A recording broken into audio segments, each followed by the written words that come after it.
Buried in last week's Supreme Court headlines, you could easily have missed a big decision about the role of super PACs in the election. Well, these are the groups that are made up of corporations, unions, even individuals that have been raising hundreds of millions of dollars for election ads. And the court basically reaffirmed the right of these groups to raise and spend as much money as they want.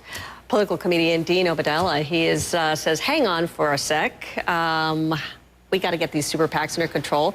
Good to see you in person, by the way. You're much more handsome in person. Wow, thank you very much. It's very nice to say. Thank you. I appreciate that. So what do you do? What do you do? These super PACs, they're out of control. Right. How do you get them back and rein them in? It's unbelievably out of control. And some people don't follow politics, and they think, oh, super PACs, maybe super is a good word. Super is not good in this scenario. It's a bad thing. They're throwing money around like a stockbroker at a strip club, making it rain. Oh, God. There's money everywhere. Rated G now. Rated G. That's it really is out of control. There are millions of dollars, and now recent opinion polls show 70% of Americans agree on one thing: super PAC should be illegal. And we agree on nothing in this hyper-partisan world. 70% of recent Washington Post polls said they're wrong, and something has to be done to rein in the money of corporations and wealthy individuals so we're all on the same playing field. And I think we get a sense intuitively our vote does not mean as much as someone giving $1 million or $10 million to super PAC supporting a specific candidate. So how would that work? How would that work? I mean, you would actually, and how much would you even tax them? So that's my idea. The idea is super PACs, I didn't even realize it until recently. Super PACs get billions of dollars. They don't pay 1 penny on those contributions they receive. They're considered gifts under our law, as if a gift is like giving someone a tie or a bouquet of flowers, not $1 million to change policy to help your corporation or the individual. So any money going to a super PAC should be taxed like a business. And I think there should be an excise tax or a surtax. If it's over the $2,500, which is what me and you can give to a certain candidate, they should be taxed at 50%. That money can be used then to reduce our deficit or help public financing or help the education system about politics, anything positive.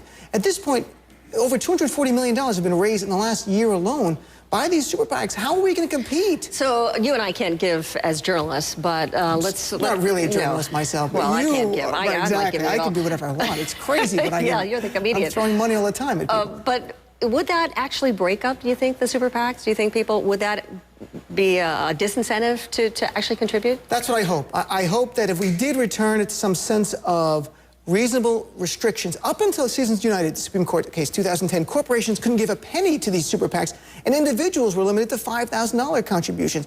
I think we need to go back to those days, and if we can't, because it's a First Amendment violation according to the Supreme Court, then tax the super PACs, make them pay a fee. How much would you tax them?